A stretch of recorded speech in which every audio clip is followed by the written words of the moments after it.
Termites! Fire! The pub is open. How exciting is that, right? Candles are lit. Fredbird is here. Did you see Colton Wong's play the other day? Went viral on Twitter. Could have been a Cardinal. Nope, front office. Wouldn't pay him. And who's beating the Cardinals in our division? The Milwaukee Brewers. And who plays for the Milwaukee Brewers now? Colton Wong. I'm not over it. Don't know that I'll ever be over it. But at least we're in second place. And what episode are we on? And we're on episode 39. Boom! Boom. My little friend Ron White, this bobblehead, he's out on the road. If you're in Florida, you can go try to go see him. This man is not on the road. He is in New York. Update. Stevie's vaccinated. Boom. Saw that. Nicks, if you're not watching this, Stevie Nicks, all vaccinated. Good to go. And, well, what am I drinking, first of all? I'm drinking, look at this can. For those of you who can't see it, it says Lo-Fi Brewing, and there's a pink unicorn, and yep, I'm a sucker for the label. I'm a sucker for the cans. Mexican-style lager beer. Where did I get this? Charleston. That's where I got it. Another one of my favorite cities on earth. And it's delicious.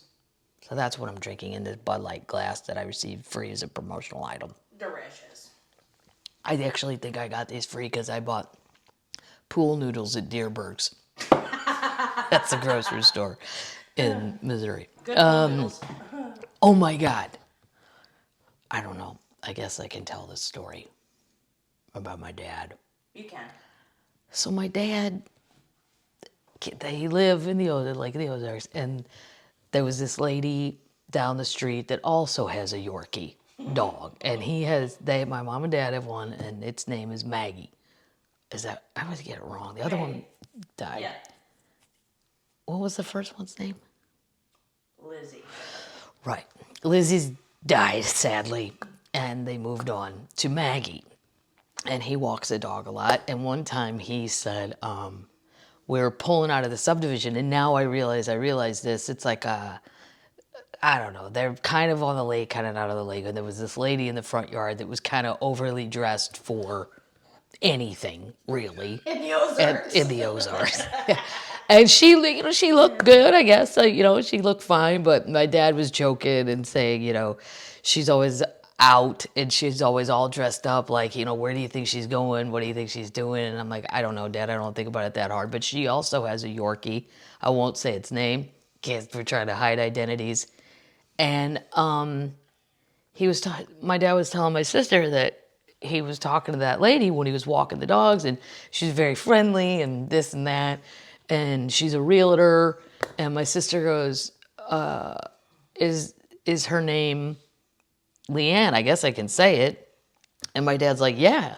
And my sister goes, oh my God, Dad, that's the murder for hire lady. No way. Yeah. Oh, wow. Remember the story I read to you guys about the Lake of the Ozarks realtor who was gonna...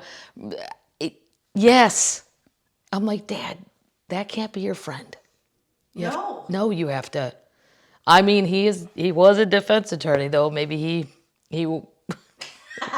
maybe he doesn't believe guilty until proven so, which is nice to give. And if she has a Yorkie that likes their Yorkie, yeah, I guess there's no harm, no foul. But I'm like, just heads up, she was willing to hire, apparently, someone to murder someone. the grandma.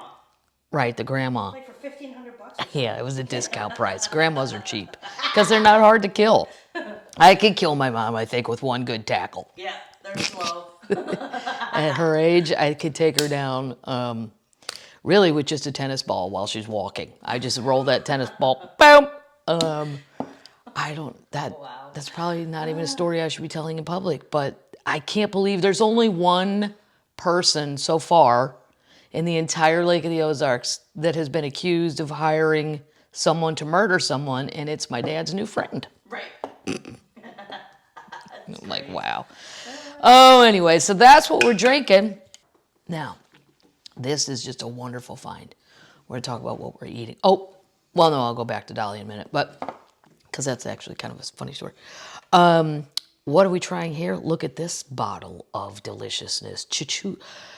I never say it right. Cholula, right. Hot sauce. Wing sauce. No. Look at the bottle itself needs to be displayed in your house. It's adorable. Where'd you get it? I don't remember. I think Kroger. Did you get one for me? No, I only got one for myself. Oh, man. Yeah, but it's wonderful. I just tasted it with a cracker, and I hadn't tasted it yet. And then here we go. Tiffany Ranch. Did you? Tiffany Ranch. BuffaRanch. Heinz has made BuffaRanch. Now, I said no to the ketchup ranch one. Crunch. That was disgusting. This, though, I gotta say, really good. Really? Nice. Hot, spicy. It's really good. Like, I would give this an A+. Wow. Nice. And it's better than ranch. A lot better. Because it's got kick. Well done. Also found this at CVS. Haven't tried it yet, because I'm proud to say I haven't had a hangover lately. It's called... Lately. It's called Blowfish. Lemon flavored. 2 tablets. I don't know. It's got a lot of sodium in it and other stuff. I mean, I wouldn't care, but I know people care. I wouldn't care what the fuck is in it. I would just do it. But people care. You know, is it gonna be good for me? Well, you have a hangover, so clearly you didn't care last night what was gonna be good for you, did you? Take a salt No, tablet. you did not. Yeah, it's like a salt tablet, but I think it's got like Advil. I can't read it. It's too small. But anyway, it was $12, and there's 1, 2, 3, 6 of them in here. So I think that's fair. That's $2 to fix a hangover. If it works, I will let you know. I haven't been hungover. Maybe it's Kentucky Derby Day. I can say when I'm taping this. Maybe, and I've bet on horses. I even found out how to do that. Maybe I'll go up where my 75-year-old friends are and watch the race with them. Who'd you bet on? Well, I'll tell you who I bet on. Well, I can't really. I bet on Soup and Sandwich, not to win. It's a great name. Not to win. I just did what my friend Phil said. My friend Phil told me, but I still have 2 bets left because I put money in the app thing. And then the other one that was a long shot. Hold on. I know the one that's supposed to win. Everybody knows that. I love it when that lady says that in that commercial, the Geico commercial. Everybody knows that. It's so dismissive. No, that's my neighbor texting. Where is Phil? Come on, Phil. Okay. So my friend Phil, and he's not a professional, so don't. Well, it will be too late for you to take this advice anyway, but he told me Essential Quality is supposed to win. That's the favorite. I never like to bet on the favorite because it just doesn't pay unless you are willing to bet crazy amounts of money, which I'm not. I don't want to do that. So he said Dynamic won. I bet on that. And then I bet on Soup and Sandwich. And then I bet some exacta bets where the favorite wins and then they place. I have no time for the show bet. I have no time for third. I used to go to the track a lot when I was a child. I did. My dad took me to a track in Fairmont, Illinois. And it wasn't a great track at all. And I learned how to read the racing form, and I liked horses, so that's my dad's idea. Well, then we should go to the track. Exactly, Jack. So we did. I learned how to read a racing form. I mean, to the point where I was like, nah, doesn't run well in slop. Like, I knew the codes when I was like 9. Wow. And I knew how to bet, and I knew in my heart, I probably shouldn't be there on a Tuesday waiting for the last races trifecta, but we were. And it was a blast. And Baby Shoe Madigan is a better. Baby Shoe Madigan has won the trifecta. And there used to be a bonus if you won in the 10th race, because that was the last race of the night. But also, I knew it wasn't a very fancy track because some of my friends' parents owned horses there. And I'm like, not that we weren't middle class, but we definitely, some little bit upper middle class maybe, but we definitely weren't in that realm.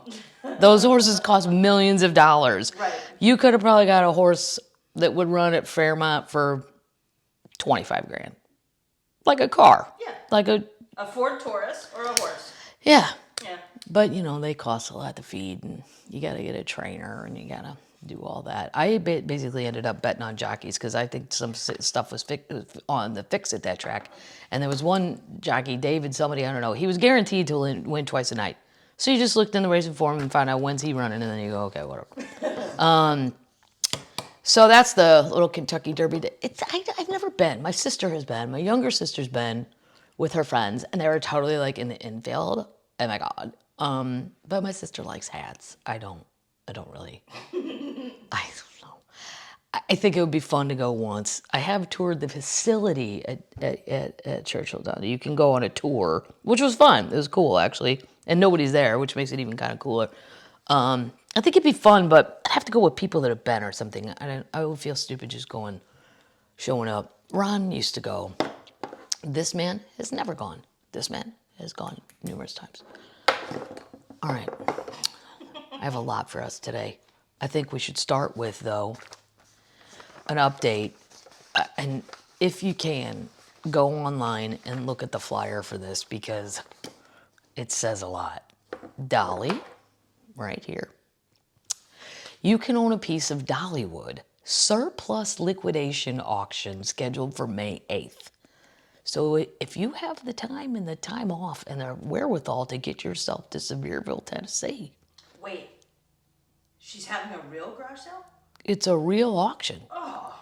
But it's stuff from Dollywood. So it doesn't mean it was hers. Doesn't matter. Well, here's some things you might want to think about. That's cool. It'll have 3 buildings full of items. Used at Dollywood. They include goat wagons. What? That's what I said. What's a goat wagon? I don't know what a goat wagon is. I'm going to have to Google it. But I do know what goats are, and I do know what wagons are. So I'm just picturing goats in a wagon. Wow. Goat wagons, maybe they transport them in a certain way. Wood barrels, Christmas decorations, and classic cars. Now, the ad for this, they could have done better. It looks like it's from the 70s. But there's a lot of shit on here where you see it, you go, man, maybe I do have the time, right? To be held at 3173 Newport Highway, Sevilla, Tennessee, 37876. That's the zip code. Now, there's cars and stuff, though. Kennedy Real Estate and Auction to liquidate a surplus of items in their warehouse. Many items are still new and in boxes, and others have been maintained according to a release. Several classic cars are up for sale.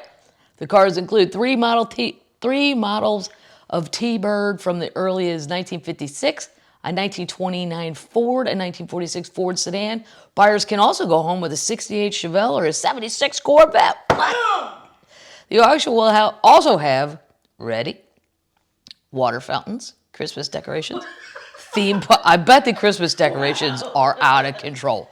If you're a Christmas decoration person, I bet you could get like a giant deer. You could get something to go with your unicorn. I could get something to go with my unicorn or my deer where his head moves. I like him a lot. Theme park decorations. Wow. Most normal people probably wouldn't need that. Antiques, goat, and old chicken coops. What? I don't know why there's chickens at Dollywood, but maybe it's so kids can see chickens. Oh, boy. City kids. 3 buildings. They'll also hold a preview of items on May 7th from 11 to 6. Okay. Wow. If I was nearby, I'd go. I mean, you can't tell me if you don't grab yourself a solo cup full of beer and go down there and not have a good time, then you know what? You're just unpleasable. That's what I say. You're no fun. You're no fun. Because this sounds fun to me, even if I didn't buy anything. Yeah, I'm going to Google goat wagon. I'm going to do it. Wagon. Put it in the show notes. No, I'm going to do it right now. Goat wagon. What's a goat wagon? Here, I'm going to do what my dad does. What is a goat wagon? According to Richmond Times-Dispatch, in the 19th century, this green wooden cart was used on a farm. The goat wagon has iron-banded wooden wheels. Oh, it's fancy. It's just a wagon, but it's like old-timey looking fancy. I like it. I like it a lot. But I also don't see a goat staying in that. No. Maybe it wasn't. So it was used on a farm, but maybe it wasn't really. So the goat doesn't. Oh, a goat pulls it in this one old picture. Holy shit, and there's a little child riding in the wagon. Why didn't anybody do that for me? Man. They've upgraded now to motorized. Yeah, they have a billy goat pulling a. Wow. I don't know. Anyway, There you go, if you guys want. That's all the updates on Cher's back on Twitter. I guess she took a break. I really wasn't following it that closely, but I heard nothing from Shaka. Tanya's back out on the road, a lot of festivals.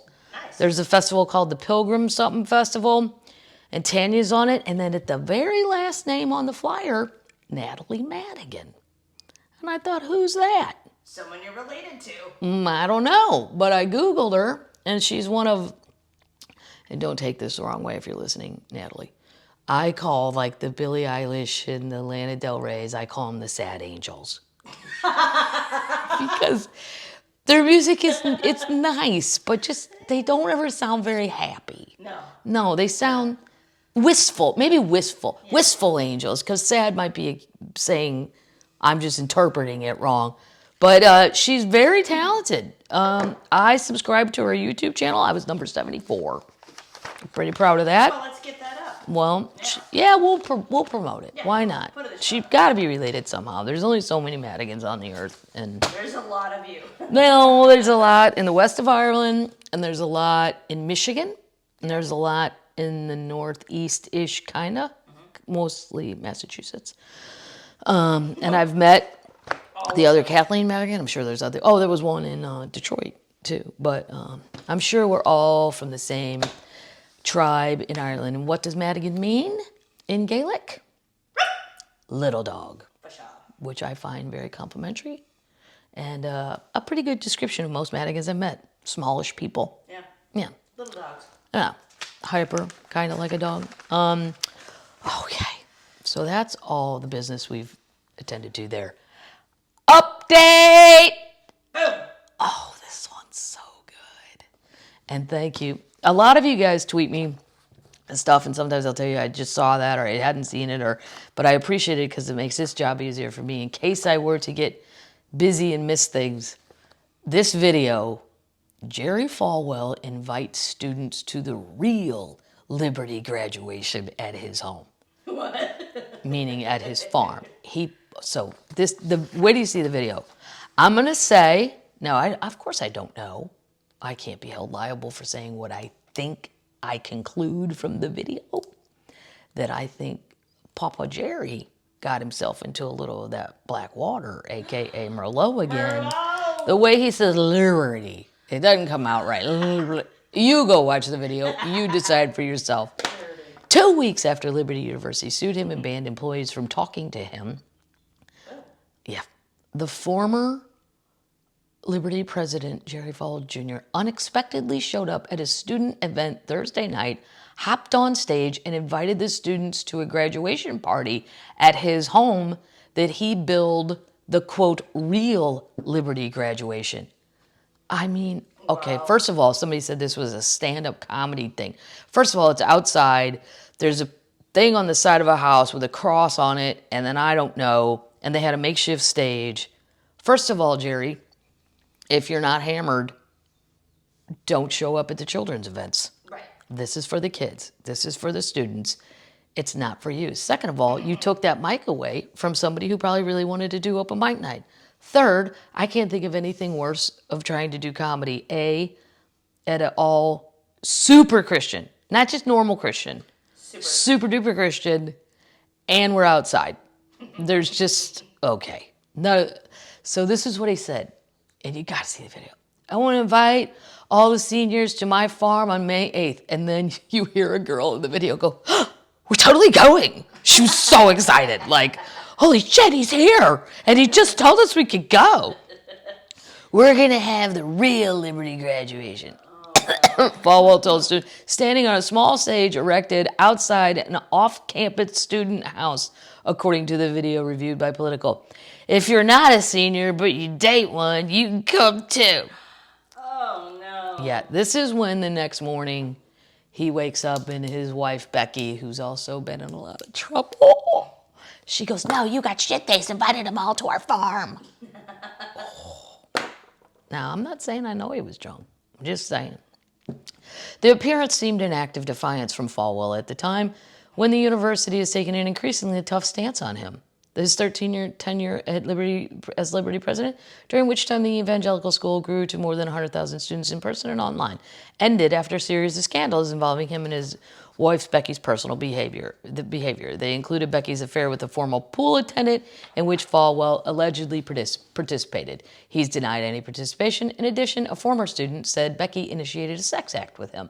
Falwell also posted a picture of his pants unzipped around an arm around a woman at a yacht party. That's where you insert holding wine, which he called black water, but whatever. Black water. Right. On Thursday, roughly 200 students had gathered outdoors for a stand-up comedy night. Oh my God. Let me tell you, kids, what? First of all, go inside. Comedy's harder outside. It's not impossible, but it's harder. Second of all, just don't. That's what YouTube is for. Just don't. Sing or something. Falwell was not expected to make an appearance, according to a student present. But Falwell showed up at the party halfway through the event. I'd like to know what time that was. With Becky at his side, the student said he hopped on stage lamenting that his student daughter, who he said was in the audience, had told him, "Please don't come." "You're still my president," one student yelled out when Falwell took the stage, according to a video. Yeah, this is what he wants. He's so, what have I said repeatedly on this podcast? Walk away, Jerry. It's my friend Greg Warren's joke. Walk away. Meaning, exactly that. Stop fighting with these people. They're suing you for $10 million and they might win. You might be able to come to a nice agreement if you stop acting like a jackass. Yeah. No. No. Then Falwell invited students to a party at his farm. "We'd love to have you out there. Becky says there's no way we can plan it that fast, but we can and we will." He encouraged students to spread the word on social media. Oh my God. Oh my God. I want to go start dating a senior there just to see if I can go. Any takers? You can say I'm your mom. But anybody? Before taking off, Falwell added a self-deprecating note telling the audience, "Anyway, I'm a little fatter than I used to be." He and his wife left soon after. Wow. Bye. Wow. You know what? There's not Critics of Falwell's appearance at the student event called it inappropriate and cited the affair with Granada and the allegations of a former Liberty student who Becky Falwell surprised him by performing an act of oral sex on him at the Falwell's farm when he was in a band with the Falwell's son, Trey. The alleged encounter occurred at the same house they're inviting students to for a graduation party, said Caleb Best, a Liberty alumni and co-founder of a pro-Liberty reform group, Save 71. I don't know what that means. Nobody in the administration has the backbone to stand up and say this is wrong, so Falwell does crazy stunts like this. Well, how do you stop him? Right. Junkie gets into the Merlot and he's just running wild on campus. He's a tornado. He's a tornado. He's a tornado. He's a tornado of trouble. He's a trouble tornado. Wow. That's what he is. Oh.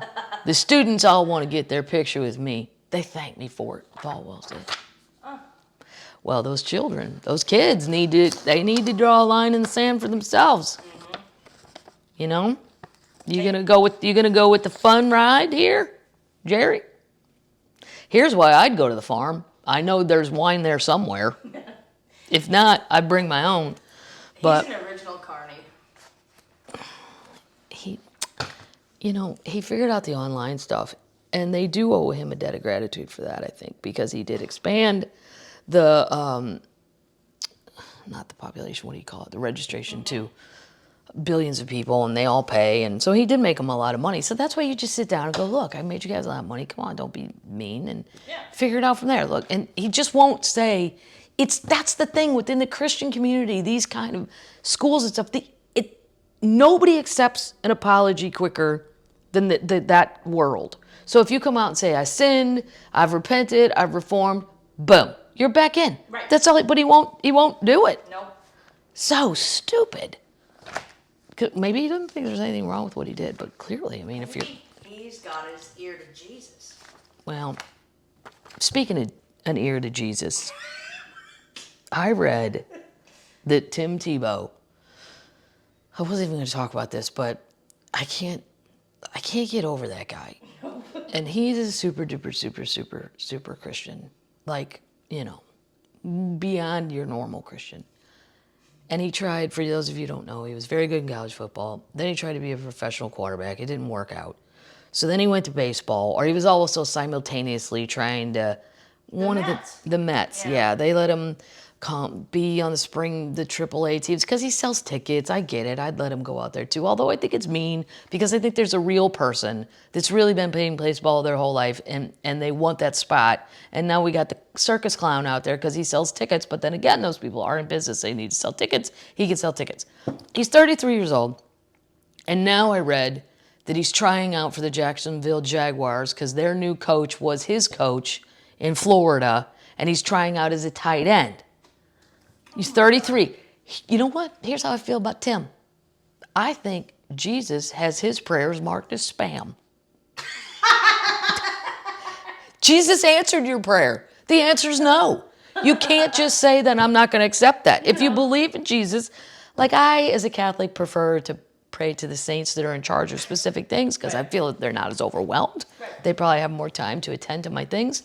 But let's say I say a prayer to St. Anthony every day to find something I've lost and I don't find it. Then I just assume the answer is no, Kathleen. Right. You've lost it. Tough shit. Pay attention to your shit. Lesson learned. This guy, oh my God.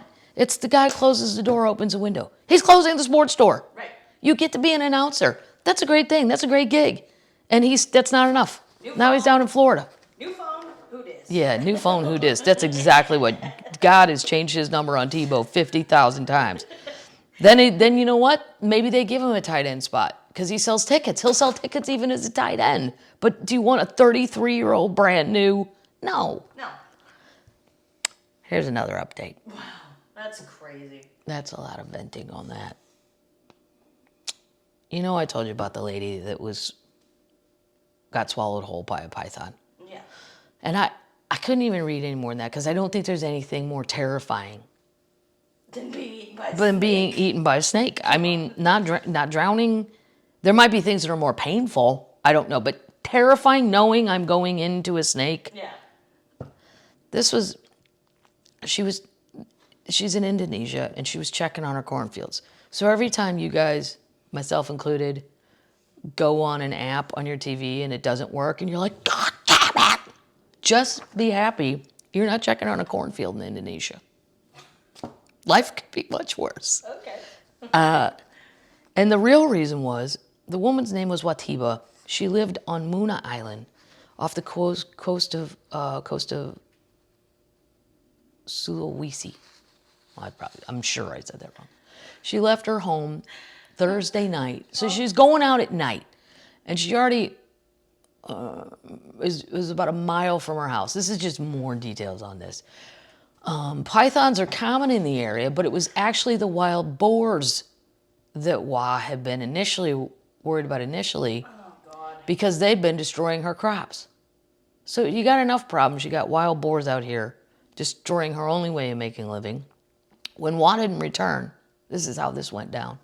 Her sister went out to find her and found Wah's footprints, flashlights, slippers, and a machete. Friday, 100 villagers from Persipan searched the area and found a 23-foot-long snake with a very swollen belly. 23 feet. Come on. The villagers killed the snake, cut it open, and found her inside intact. Pythons are the longest snake in the world and usually only eat smaller mammals. However, a similar incident happened last year to a farmer in the nearby village of Salubiro on that other island I couldn't pronounce. So just, when you're in America and you think you're having a bad day, you're sitting in traffic, things that are annoying. You could be eaten by a snake. I went crazy because I was on hold too long yesterday. And then this man just kept repeating this sales pitch. And I said, no, thank you. I have to finish the sales pitch. And he just started screaming at me and then kept saying it. And I got completely irritated. And then I think, you know what? At least I'm not Wah. At least I don't have a cornfield to check tonight where wild boars are eating my only way of making money. And then I get eaten alive by a python. I think we should leave the python stories. The python story's over. Not going to bring it up anymore. Okay. I'm just saying it's a way to be grateful for where you were born. And when you get irritated, think of Wah. Think of Wah. W-A. That's her name. Was her name. Wah. Update! Oh, this makes me so happy. Oh, boy. Remember, I'm not a financial advisor. I'm a lady with a Fred Bird beer stein. And a lot of lighters. I have a lot of lighters. This one's going dead. 2 major hotels in touristic Spanish city to accept crypto payments in the wake of COVID-19 crisis. Nice. Sevilla? I don't know it. I've never been to Spain, though. Is becoming a crypto-friendly city in Spain at a fast pace. The 2 prominent hotels announcing they will start accepting crypto payments, Hotel Bica, I said that wrong, and Hotel Kiva have joined, you'd have to Google that. Do not trust my pronunciation. Yep. Have joined the crypto adoption bandwagon by allowing customers to book rooms with digital assets. I don't need to read the whole article, but you get the idea, folks. It's coming round. Coming around. Now, again, I'm not a financial advisor, but I would suggest Ethereum over Bitcoin. I also, though, I did throw, for fun, I threw a couple $100 at Dogecoin, which I prefer to call Doggy Coin. Doggy Coin. Because the coin, which I don't really have one, but I'm going to go online and see if I can get one, has a picture of a Shiba Inu, the Asian dogs that are real cute. It has a dog on the coin. So, interest me. Update! My flight 370. Oh my God. I know. Even I am getting tired of it. I'm not tired of it. They just figure it out. New evidence points to a final resting place of missing MH370. Finding of ocean study fuels calls for reopening of the search for lost Malaysian airline jet. Now, it's interesting. I am like, again, like I have to keep up with this though because I have to know the end of the story. Yes. The head of the failed search for Malaysian Airlines 370 is calling for a fresh inquiry based on new evidence that may finally solve the mystery of the aircraft's disappearance exactly 7 years ago today. Peter Foley oversaw the Australian government's high-resolution sonar search of 50,000 square miles of the Indian Ocean floor, but failed to find any sign of the jet, which vanished with 239 people on board shortly after taking off from Kuala Lumpur Airport on March 8, 2014. Now,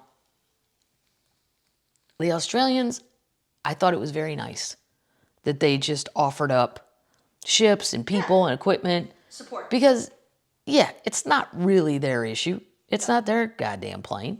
And I don't think Malaysia's got any money to pay you back. But it was just a very nice, neighborly thing to do. Right. Hey, man, I'll help you look for your plane. But now they're saying they didn't even look in the right spot. Foley told The Times that the new research by oceanographers and flight experts suggests the wreckage may lie in another area, as yet unexplored region of the ocean. The Sun reports that the new evidence is based on analysis of a piece of Boeing 77 debris that washed up on a beach in South Africa last August. What? Oh, boy. All right. A newly released report by an independent group of experts say that the wing spoiler is believed to be from MH370. The damage indicates it was torn off the aircraft at it in an uncontrolled high-speed dive. Wow. Right. Do you believe it? Yeah, but I don't believe what they say next. The finding counters alternate theories of a ditching by a rogue pilot. Why couldn't it be ditched by the pilot? So let's just say he guns it. Right. Ding. Mm-hmm. I don't understand why when they're saying that it was an uncontrolled high-speed dive, why that knocks away the idea the pilot did it. I'll keep going.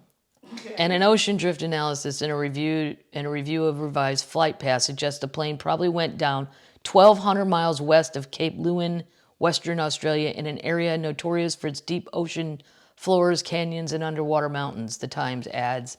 Foley told the paper that a new inquiry should inspect the seafloor at 70 nautical miles on either side of the target area. The Malaysian government has previously said it would need compelling new evidence before mounting another search. You guys didn't even really pay for the first one. Right. So I'm going to say, why don't you just hush up and if the Australians want to go do it again, the Malaysians don't want to know. Stand down. They paid these people off and they want it to just go away. That is my guess. Once again, I don't know anything. That's what my little friend Joe Rogan A lot of back and forth this week about him saying what he would and wouldn't do if he was young regarding a vaccine. Here's my only thought on that, and I put it on Twitter and I mean it. If you are seeking medical advice from a comedian, I would recommend, and the only one I would listen to with any certainty is Dr. Ken, the guy from The Hangover. You know why? Because he's actually a doctor. And I find that to be important when we're talking about the hoopty-ha and everybody has a right to their opinions, whatever. I'm just saying, if you were seeking one, text Dr. Ken. No, tweet him. He'll tweet you back. Yeah. He tweeted me right back. We're friends. And his wife's a doctor. There's a lot of smart people in that household. Yeah. I don't think he practices anymore, though. I think he got too famous. It'd freak you out if you walked in. But he was a doctor while he was doing stand-up. When back in our younger years, like we would be at the Improv, and I mean, he had to go to work because I was like, I'd say, you want another beer? Because I did. He's like, no, I gotta be at the hospital. He was a Kaiser Permanente. I gotta be at the hospital. And he was so good. He's so nice. He's so funny in all those movies and stuff. And his stand-up, I think, is very funny. And he's just a nice dude. But that's who I would, if you were so inclined that you think, I'm not Googling shit. I'm going to get my advice from a stand-up comic. I'm just here to help. Right. Dr. Ken. Yeah. I don't know legally if he can tweet medical advice, but I think he'd tell you what he thought about the vaccine. No matter what age you are, I think he would have an opinion, and I would go with it. Okay, so that's all of our updates. All right, we're going to talk about this. Did you guys watch Made You Look? I can't remember if I told you to or not. No. Probably not. No. Well, it's on Netflix. Time to do it now. I don't know why all this art stuff is coming out on Netflix, but I love it because I like art anyway. The Boston heist, I mean, that was great. And then and I think Lou told me to watch it. It's called Made You Look. And it's about a lady in New York, Anne Friedman, who was selling fake paintings. The big question is, did she know they were fake or not? But not just any kind of paintings. Jackson Pollock's, all these people I've never heard of, the modern people. But what really, there's a guy in the movie, and I'm kind of giving it away, but it's a Googleable story. There's no surprises in the thing. It's just she was dealing art that was not real. Good copies, as it turns out. But there's a millennial in here. And by the way, I've gone back over, because I keep getting confused with, I am Gen X. I did not even know that. That's if you're between 41 and 56. Generation Y. I am also a Gen X. Paddles is a Gen X. Yeah. Generation Y, also known as millennials, is 25 to 40. So, like the guy I'm going to talk about, he's a millennial. Totally. But Generation Z, and I think this is so cool, first of all, they're 6 to 24. I don't know that 6-year-olds should be in the same group with like a 23-year-old, but also the Generation Zers, and I can't wait to tell my nieces because they'll think it's cool, they're also known as Zoomers. Nice. Yeah, I like it. Cool. Ours is X's for just not available. Moving on. I didn't know our generation. I didn't know I was an Xer, but I guess now I'll know. Anyway, the Zers, the Zoomers. Yeah. I love it. Are there any Zoomers out there? Probably not. If there's any Zoomers listening, tell me if you like being called a Zoomer. I think it's cool, but. Totally cool. So there's a millennial reporter.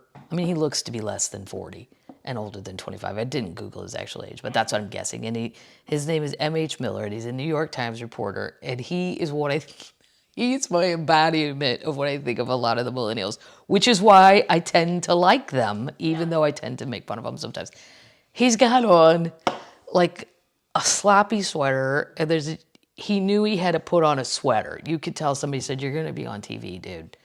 And step it up a little bit. His hair is kind of disheveled. He's a little chubby.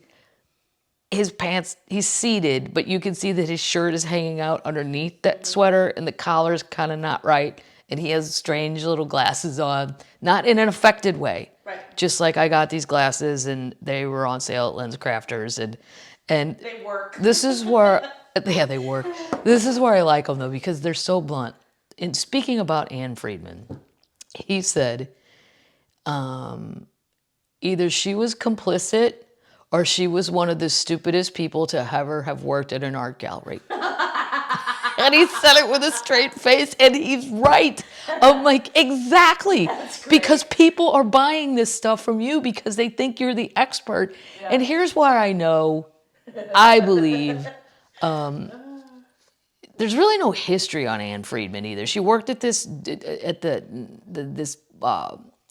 do you call those, where they sell, gallery.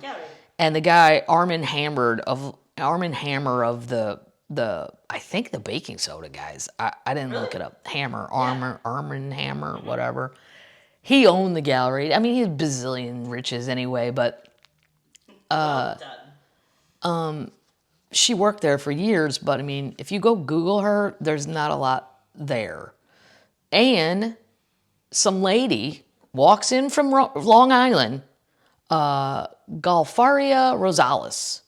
It's a regular lady. Walks in and tells her, hey man, here it is in a nutshell. I've got secret paintings by super famous people and I want to sell them through you. So Anne, this is the part where I'm with the millennial.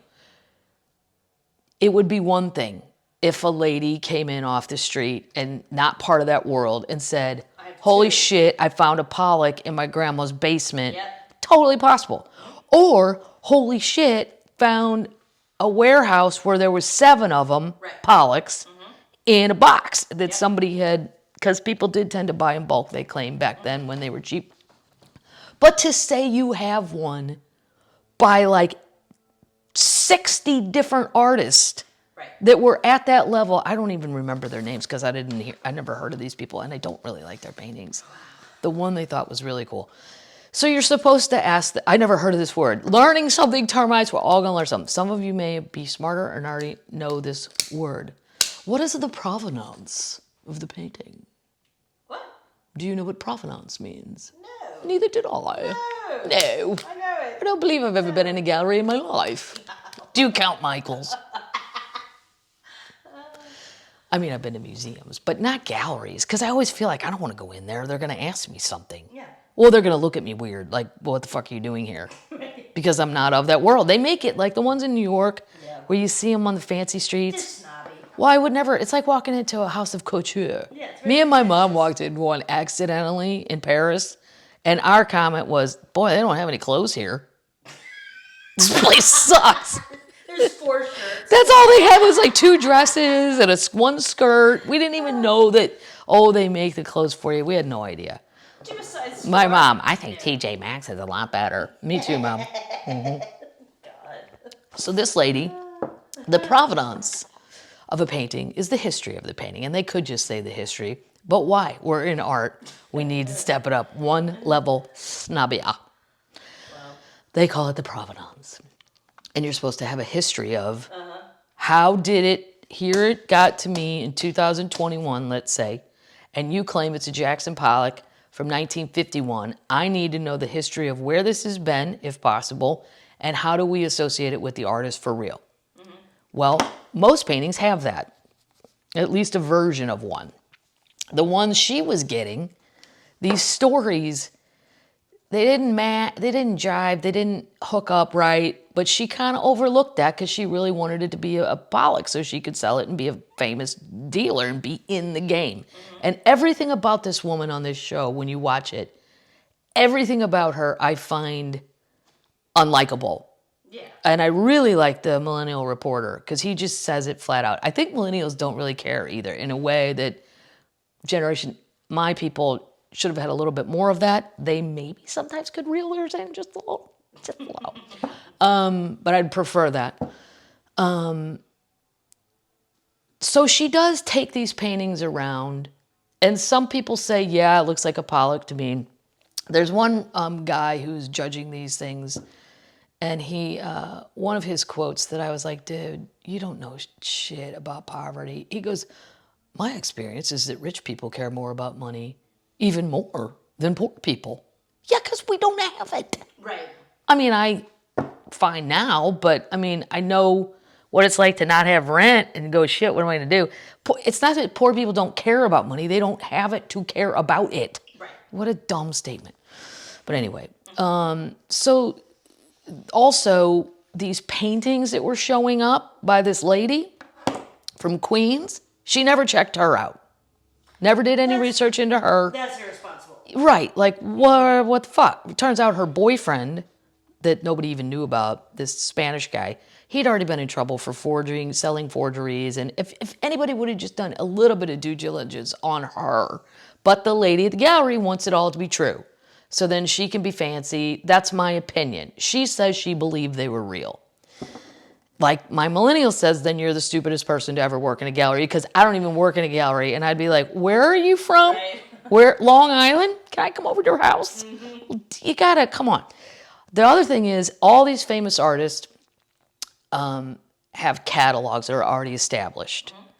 None of these paintings were in these catalogs. Once again, another red flag. Yeah. And then the one lady had a good point. She's like, even if they weren't in the catalogs, you think you might have seen a picture of the person with one of the paintings in the background of their art studio. Like if you see pictures of Frida and even Picasso, sometimes it's a real picture of them, and the painting behind them, you go, oh yeah, right. There's that one in the, none of that. Oh, the other artist, you guys can go look him up. I don't get it at all. Rothko. It was another big, the one painting, there's like a brown square here and a white square here, something along those lines. It's just two squares. I'm like, I We can do it. don't get it. I'll put it in the show notes. Yeah, Rothko was another one. I think it was the millennial who said, basically this is a situation where it was just better for everybody if they were real. But the real, and then who's painting them? Well, it turns out this is a Chinese guy named Pei Shen. He's in Queens somewhere, in a garage in the back of a normal, very, very normal, not looking house. He's in a garage that is tiny. Right. And he's reproducing Rothko's and Jackson Pollock's to the T. But in China, he was a famous artist for doing that. But that's okay. They're okay with it over there. But you're not supposed to sign. To paint by numbers. You're not supposed to sign Jackson Pollock. You're just supposed to, here you go. You want a copy of one? Good, right? You can, pretty damn close. That's why I would never buy one of those, though, because no one would walk into my house and believe I have a Van Gogh. Right. So why buy one? I'm not tricking anyone.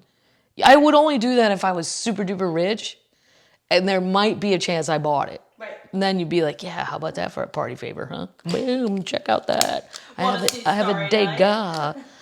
Wow.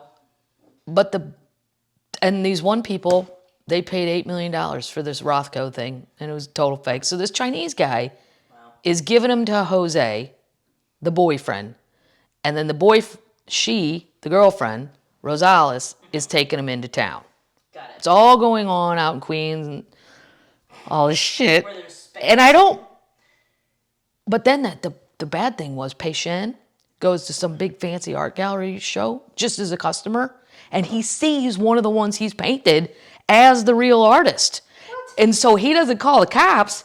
He then tells Jose, I'm going to need more money, motherfucker. If you're selling these things to galleries and to people for millions of dollars, and he's getting paid like $700, Right. he caught him, but he didn't Wow. he didn't go to the cops. Wow. He went to get more money, which I don't necessarily blame him for either. He doesn't know what's going on. Right. Finally, there was one painting.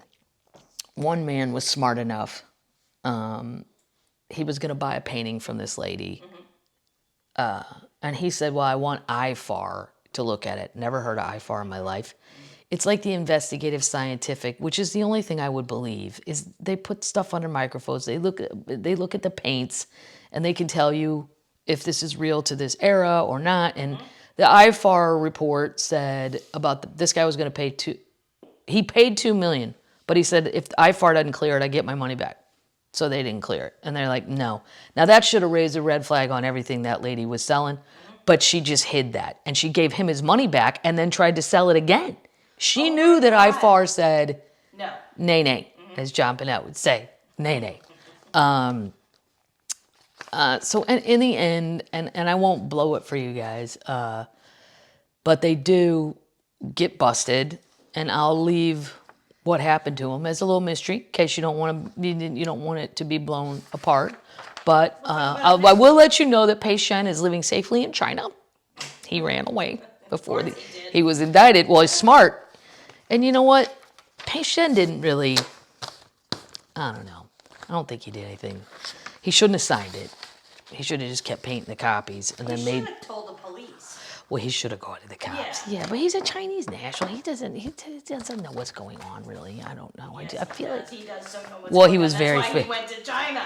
Yeah, he went home, and they find him in the show. They find his wife or somebody that's taking care of him, and she's like, "Oh, patient doesn't really paint anymore.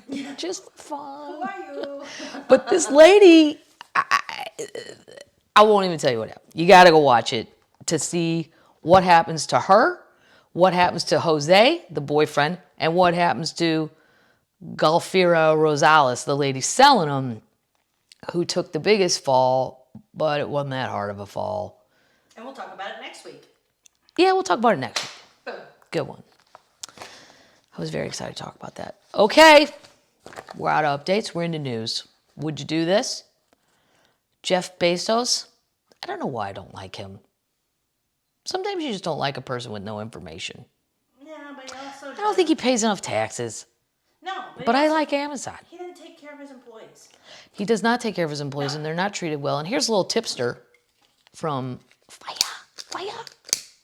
If I order 2 things from Amazon in a day, first of all, the boxes are terribly disproportionate to the item. I could order like 4 packets of, let's say I ordered this, Blowfish for hangovers. It would come like in a box the size of a shoebox, if not larger. Total waste of paper, waste of space. Then say I ordered the Cholula on the same day, but it was a different order, sent in a different box. Yeah. Something's wrong over there with all that. Here's what he's offering now. Jeff Bezos' Blue Origin company will soon begin selling tickets for rides on its space tourism rocket. Would you go, Paddles? No. Me neither. No. The only way I'm getting in a rocket is if I already know I'm dying. Then I'll go, because it might be super fun, but I might die. But if I'm already dying, I don't care enough. yeah, I don't probably care enough either. I'll go with the one at Disneyland. I haven't even been to Key West. It's time. I know, more or less space. I don't space. This is his thing. Wow. Jeff will begin selling tickets on a space tourism rocket called New Shepard, only saying that more details will come on May 5th. New Shepard is designed to carry as many as 6 people on a ride past the edge of space. What if you get seated next to an asshole? Think about a regular flight. Yeah. Southwest, choose carefully who you sit down next to. Sometimes it's fun, sometimes not so much fun. And what if you paid all this money? With the capsules on previous test flights reaching an altitude of more than 340,000 feet. He said in a video release Thursday that it'll begin selling tickets for rides on the space tourism rocket. Guys, how exciting is this? Come on, Bezos said in the video. They did not reveal how much they would cost, only saying more details would come to those who submit their name and email on a form on the company's website. So if you are interested in going to the edge of space, go to the website. Paddles will put it in the show notes. I don't think normal people are going to be able to afford this, though. Sign up and learn how you can buy the very first seat on New Shepard. Then the video, it features him. It has massive windows to give passengers a view. Yeah, but somebody's getting the aisle seat, I bet. The middle. No, they probably line them up on the edge. Yeah. The capsule, spending as much as 10 minutes in zero gravity before returning to Earth. The rocket launches vertically with the booster detached and returning to land at a concrete pad nearby. That's where I think we'll have a problem. The pad. The landing, yeah. It's always the landing. The capsule's return is slowed down by a set of parachutes before softly landing in the desert. Another place I don't want to be. I get headaches. I'm allergic to the desert. I always stay in the casino. That's the excuse a gambler uses. I'm allergic to outside. Allergic to it. So Virgin Galactic has one too, and they sold tickets to about 600 passengers at a price between, and they figure there's going to be $200,000 and $250,000 each, although the company expects it could increase prices substantially for the first commercial flights. In the past, Bezos has said Blue Origin will price New Shepard flights similar to its competitors. So that's how much it's probably going to cost. More. Wow. Probably, I'd say they'll go to $400,000. That'd be my guess. But even $200,000. Who's got that laying around to go on a dump? I mean, a fucking fast space ride to nowhere. Right. To the edge of space. Have fun. I feel like you could Google that and experience it online. And go for a beer after. Yeah, I bet they don't serve drinks on this. Probably not. Shoo! Can I get some more peanuts? I'm bored. Can I get... Do you care if I turn on my phone? I brought my travel chess set. Anybody want to play? That's Saturn. Yeah, and I know I'm so bad at science and math and all that. That's why, I wouldn't even know what I was looking at. No. Yeah. Oh my God. Stop peanuts. Okay. This is my award for Balls of the Year. And there were two of them. A couple did this. It's always crazy to me that you can find one crazy person, but it's even crazier to me that you can find a couple. Yeah. They found each other. They found each other probably because they're iffy, sketchy people to begin with. I don't know, but Bonnie and Clyde, I feel like Bonnie went along because she liked Clyde and then got into it. Right. I don't think they were of the same ilk. I just don't think women had all the Oh my God. choices. We won't get into all that. No. But let's just say crazy people, like those two people with the Idaho missing children, that man and that lady. And I listened to that podcast, Mommy Doomsday. Yeah, it's crazy. It's a great, if you remember the Idaho kids that went missing and then they found them, but those two went to Hawaii and acted like that didn't happen, and super crazy. Great podcast. And, but they both went along with this. I mean, nobody, from what you hear on that podcast and what I've read, nobody even hesitated. Like I'm thinking of like dumb shit I did in high school or stuff where I got talked into something that I knew probably shouldn't do. But I hardly ever got talked into it because I would just hold my ground. But here's two people. This is the guts. Florida couple planned wedding at mansion they had no permission to use. What? Yep. Wow. Southwest Ranches, wherever that is in Florida. I don't know. Courtney Wilson and Shanita Jones invited family and friends to their dream home and estate for their weekend wedding celebration. The ceremony Saturday, brunch on Sunday. There's just one problem. The couple didn't own the 16,300 square foot mansion and didn't have permission to use it. It's in Broward County. In Broward County. Yeah. I'm going to read it like Keith. By the Seminole Hard Rock. By the Seminole Hard Rock. I worked there. Yeah. I'm going to read it like Keith Morrison. Yes. It's my best. I'm not great at this. There's other people much better at it. Courtney Wilson and Shanita Jones invited family and friends to their dream home and estate for their weekend wedding celebration. The ceremony Saturday, brunch on Sunday. There was just one problem. The couple didn't own the 16,300 square foot mansion and didn't have permission to use it. The suburban Fort Lauderdale estate had everything. A bowling alley, swimming pool with a waterfall, hot tub, tennis court, a gazebo, and an 800-foot bar. Wilson said, I gotta stop doing that, it's too hard. I do like how he does really good throwaways. I saw him once at a salad place in Los Angeles, and I had to look twice, and I'm like, damn, that's Keith Morrison, so exciting. I never saw famous people in LA. Whenever they talk about famous people being seen, I don't know where they were because I never saw them. Only the coolest thing I ever saw, Keith Morrison. But anyway, Wilson said it was God's plan that the couple marry there. Wilson, I'm not sure if Courtney is a man or a woman. I don't even know.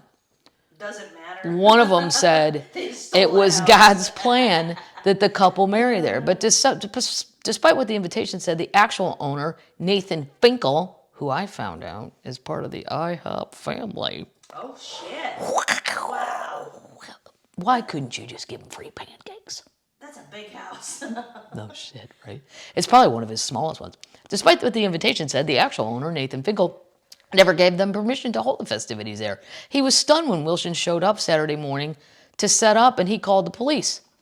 I have people trespassing on my property, he told a 911 dispatcher, and they keep harassing me, calling me. They say they're having a wedding here, and it's God's message. I don't know what is going on. All I want is for it to stop. And they're sitting at my property right in front of the gate right now. The two officers told Wilson he'd have to leave. He did, and no charges were filed. I don't want to talk about it, Wilson told the paper. Finkel, whose late father was an early IHOP restaurant franchisee. Is that a word? Did I read that right? Franchisee? Franchisee. Has been, so he was just his dad was an early IHOP franchise guy, so he probably made a shitload of money. Has been trying to sell the property for over 2 years, now listing it for over $5 million. Wilson, posing as a potential buyer. So the guy goes but here's the weird thing. As far as I understood, when properties get that expensive, I thought you had to submit paperwork and show that you have the money to buy it. Yeah. That's the reason they don't have just open houses for mansion. Right, it says by appointment only. Mm-hmm. It's not the way I would sell a house. Do you want to tour a castle? Right, because there's going to be a lot of looky-loos and also potentially criminals. These people didn't do anything, they didn't steal stuff, but they didn't hurt anybody. But and he was posing as a potential buyer, toured the estate several months ago. A few months later, this guy asked Nathan if he could use Nathan's backyard for his wedding. Nathan said no. But listen to what they did. Holy shit show. That didn't stop the couple from sending out elaborate invitations detailing their love story, reconnecting 30 years after high school, and how he proposed over pizza on Christmas Eve. The Saturday afternoon ceremony would be followed by a red carpet cocktail hour and a reception lasting past midnight. Sunday brunch. So he's not just taking it Saturday, he's going to go Sunday too, from noon to 4. You can have the spare bedrooms. God, the guy figured it was a vacant home and didn't realize Nathan lived on the property in a different home. This guy had no idea he lived there. Wow. You know the shock that must have been on his face when he showed up at the gate and the owner was home? They sent out invitations. Wow. Yeah. The marriage license has been issued to these people, but as of last Wednesday, they were not married yet. Maybe they can't find an empty house yet. They got to keep looking, keep trucking. That kind of shit, though. Wow. How do you not think people are going to not notice? There's all these people. He thought that guy lived somewhere else and was rich and, wouldn't even know what happened. But this is where people who aren't rich aren't thinking, even if he's not home, he has security cameras. He has security guards. Somebody's going to tell him, hey, guys, let me see it. I got to see what time we're at. Don't just yell, keep going. 103. Okay, great. Keep going. No, this is a really cool one. I have 2 things, too. This one I'm totally into, and I hope they make a show out of it. This is so incredible. 48 crates of Hitler's gold worth $500 million hidden under a Polish palace/brothel. Boom, boom, boom, boom, boom, boom, boom, boom. Treasure hunters are hoping to dig up 48 crates of Hitler's hidden gold worth nearly half palace. Yeah, and there's pictures of it, and it does look like a palace, but they also kind of used it during the war. It was sort of like a halfway hoe house. That's how I'm describing it. It's the hoe palace. Right. Halfway hoe. And I would have named it HH. Halfway hoe. Ho ho. Ho ho. The team will begin the archaeological excavation at the 18th century palace When Paddles puts this in the show notes, go look at this place. It looks awesomely creepily haunted. Like it's abandoned. So if you scam upon it, I'm sure there's Polish teenagers that have been in there, but they don't know underneath them It's gold. the loot. Wow. This is how it got there. In the village of Minkowski in southern Poland next week, and hope to unearth 10 tons of gold and other riches. The historical palace in Minkowski, southern Poland, is thought to conceal the loot. The swag was stolen towards the end of World War II, under the instruction of who? SS boss Heinrich Himmler. Terrible man, terrible, and just an ugly little motherfucker too. You can see how Hitler built these people. He went and found the nerds and not nerds. That's too. There's nice nerds. We like nerds. I like nerds. I'm saying he just found the outcast people, kind of the loser guys, and then elevated them. And they nobody's good. I mean, Hitler's not good looking. He doesn't even look Aryan. It's the ultimate irony. Anyway, Himmler instructed this to fund the creation of a Fourth Reich. It's also thought to be made up of jewelry and possessions treasured by Germany's elite, who lived in the area and gave the Nazis their valuables to avoid them being snatched by the Russians' advancing Red Army. So they trust the Germans more than they do the Russians at the time. Now, I've never even heard of this.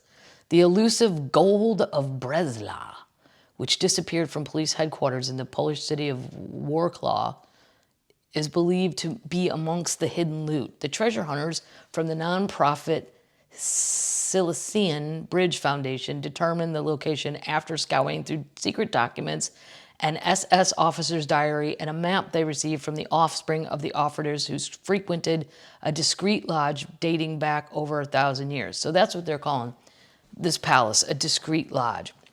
I think it's the same place. The 10th century, oh no, the lodge is different.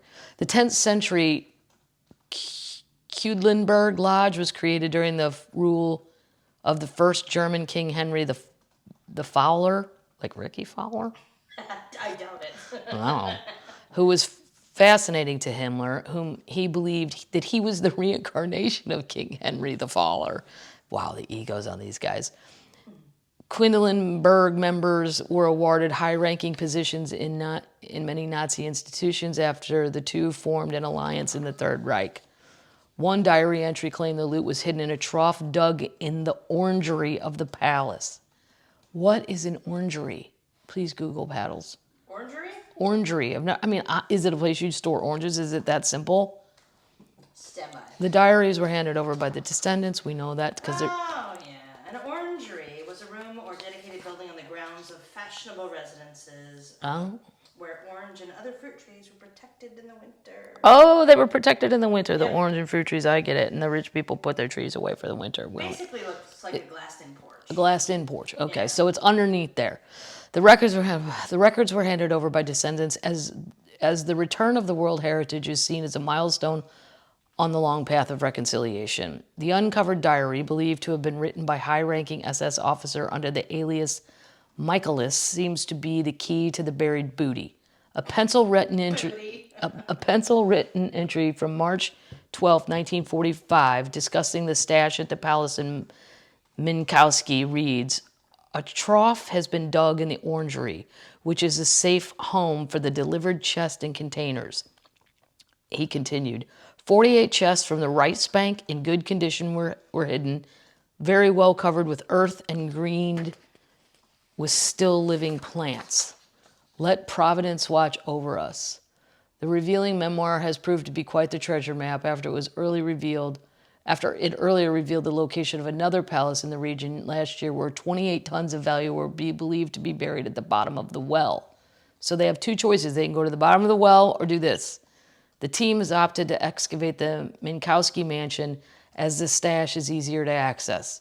Among the other incentive documents is a letter from a senior SS officer by the name of von Steen, written to a female who worked at the palace who later became his lover. "My dear Inge, I will fulfill my assignment with God's will. Some transports were successful. The remaining 48 heavy rice banks chest and all the family chest I hereby entrust to you." Wow. So his girlfriend got all that. Only you know where they are located. May God help you and help me fulfill my assignment. It is a hint of what Hitler's monstrous henchmen got up to in their free time, an indication of the masses of loot stolen by the Nazis. Several people took part in hiding the deposits in Minkowski. One of them was an officer called von Steen. That's what they've all. He used the palace. He used to stay at the palace because he had a lover there. Due to its location, it was often visited by high-ranking SS officers who treated it like a brothel. Yeah. Hose and hose. Hose and hose. Yeah. He convinced Inga to keep a watchful eye over his treasure, who happily obliged because she was in love with a handsome officer in a black SS uniform. They were like gods. She believed she would have to stay there for a year, maybe 2, and then it would all be over. Then there was a 2-month period in 1945 when she had to hide in the forest from the Russians. See? You try to do something sneaky, and the Russians would get you. Yep. But when she got back to the area had not been disturbed. Oh, if they had dug a hole, they would have taken what they wanted and then left the hole. We've seen this many times in Poland. So why would the Russians think to dig under a bunch of orange tree? I wouldn't. No. Wow. During Hitler's rule, by the way, 600,000 pieces of art were stolen and never retrieved yet. 600,000. I mean, and who's got time in a war to steal paintings? That's the other. He must have had a secret group just for that, because that's like an afterthought. Like, hey, we're getting bombed, and there's airplanes coming dropping bombs on us. Oh my God, did you get the painting? What? The region came under the control of the Russians at the end of the war, who ousted the German settlers amid the return of the Poles, who had taken refuge in western Ukraine, coming back. Inga adapted her appearance, sneaky Inga, and identity to conceal herself among the new population, even marrying a local man, while watching over the treasure until her death 60 years later. The Minkowski Palace, built by a Prussian general, Friedrich Wilhelm von Seydlitz, was later a station for the Red Army and the Polish Army. The historical building was later used as a local council, nursery, and even a cinema before the Bridge Foundation took a long-term lease on the property. The recovery of the lost work of art and their return to their rightful owners could become a catalyst for changes aimed at bringing unity, not polarization. This notion guides our mission. The fascist regime stole around 600,000 pieces of art, amounting to billions of pounds, many pieces. Oh, this is crazy. I've never heard of this either. So many pieces remain missing, including the infamous priceless collection of amber panels, known as the Amber Room and nicknamed the eighth wonder of the world. Never heard of it. No. Estimated to be worth somewhere between 120 and 240 million in modern day currency. The Russian artifact was looted by the Nazis and put on display back in Germany before disappearing towards the end of the war. Towards the end of the war. Regarded as one of the great mysteries of the war, some obsessive treasure hunters have lost their lives searching for the Amber Room, which remains undiscovered. I also don't know what the elusive gold of breast. I think they mean all that gold. So I wish maybe somebody's probably filming this, but I want to see if they do it. And I got to go Google what the amber panels are, because I've never even heard of it. This is a great news. What a great way to finish. I drank that. Now I have to drink this. Miller 64, which I think they're going to quit making. Your chaser. Sad times. I know. I can't find it anymore. I'll go back to my culture. Are baked potatoes healthy? Everybody thinks they're not. Potatoes They have to be. Potatoes get a bad rap. Yeah. At some point in here, this article, though, they go, substitute sour cream and butter for fresh vegetables. I would fucking vomit. If somebody handed me a baked potato and there was broccoli in it, I'd be like, who's drunk in the kitchen? Who is drunk? And that's okay that they're drunk, but I'm going to need some sour cream. Right. And a lot of butter. People often make the mistake of associating potatoes with weight gain and in the obesity epidemic. However, they actually provide many health benefits and play an essential role in fighting malnutrition and starvation worldwide. Yes! They are also the basis of vodka. They are the basis of potato vodka. Which is wonderful. Yeah. They said the way you prepare your potatoes can significantly affect their nutritional value and health effects. This article takes a closer look at the health effects of the baked potatoes specifically. Now, I'm not going to read the whole thing because it's kind of boring, but just know this. A medium-sized baked potato weighs about 173 grams and provides the following nutrients. Calories, 161. That's not bad. No. Carbs, 37. That's a lot. You're going to have to be like Martina Navratilova. Like, you're going to have to play tennis for like 4 hours really hard. Fiber, 3.8 grams. They have fiber. Protein, 4.3. Vitamin B, potassium, vitamin C, 27%. They're a high-carb food with a relatively low protein content and virtually no fat. The carbs are contained in mostly 2 types of starches, and then it gets hard. But people don't think of it as protein. No. It's a starchy vegetable with virtually no fat. They're also a great source of vitamins and minerals. However, cooking methods may change their macronutrient and micronutrient content. Yeah, if you fry it, yeah, you're going to lose the benefit. French fries. They may help control appetite. They're a very filling food, which helps contain your appetite, adding in weight loss if that's one of your goals. Potatoes, studies have shown, promote a greater feeling of fullness than other foods with the same carb content. See, potatoes winning again. Nice. This could be due to the naturally occurring molecule in potatoes called protease inhibitor 2p12, which may suppress appetite and inhibit food intake. Wait, there's a good one. This is a good idea. 1 in 44 healthy women determined that consuming 15 or 30 mgs of P12 1 hour before breakfast resulted in reduced hunger and desire to eat, as well as any higher feelings of fullness after a meal. It can help manage your blood sugar level. I won't go into all that. The only downside, it's how you cook them. You can't be throwing them in grease, guys. No. Unhealthy toppings. This is where, okay, butter, sour cream, fatty cheeses, and bacon are some of the most common added to those, blah, blah, blah. Those can increase your potatoes' fat content significantly. Instead, opt for low-fat alternatives, such as Greek yogurt. Gross. Yeah. Oh, gross. Low-fat feta cheese. Oh, no, low-fat cheese. Well, that's fine, low-fat cheese. And chopped veggies. No, No. I refuse. Bottom line, contrary to popular belief, baked potatoes are a nutrient-dense food rich in vitamins, minerals, and high-quality protein. Plus, they have virtually no fat. They're high-filling and have a high-resistant starch content, which may help you manage your blood sugar levels and lose weight. And if that's one of your goals, as long as you consume them in moderation. Matter of fact, my stomach just growled reading this. You know what's great on a baked potato? What's great on a baked potato? Ranch. Ranch! Oh my God. You know what? It probably would be really good. Yeah. Not the BuffaRanch. That's going to change the whole game there, right? Not for that. The BuffaRanch. Classic ranch. By Teresa Heinz's family. Great. Established. The Heinz ketchup people were established in 1869. How about that? Well done. Yeah, you go, Pittsburgh. All right. Termites, this has been a lot of fun. I'm gonna now go do something fun and stupid because it's a beautiful day. Good luck if you bet on the Kentucky Derby. Well, that'll be over by the time you see this. I hope you all were winners. And that's it. That's all I got, termites. Night-night.